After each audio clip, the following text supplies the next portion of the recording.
ბინა ვაკეში, აპარტამენტი ბათუმში და პრემიუმ ბრენდების 60 გარდერობში.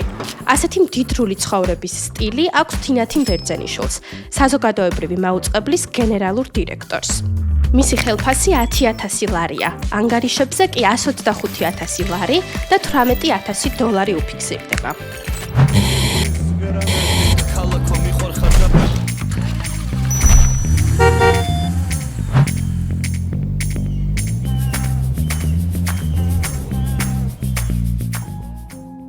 მაშინ, როცა ქვეყნის მოსახლეობის 13% სოციალური შემწეობის იმედად ცხოვრობს, დანარჩენი კი სიღარიბის ზღვართან ახლოს, გიჩვენებთ, როგორ ცხოვრობენ გავლენიანი ადამიანები, მაღალჩინოსნები და მათი ერთგული მსახურები.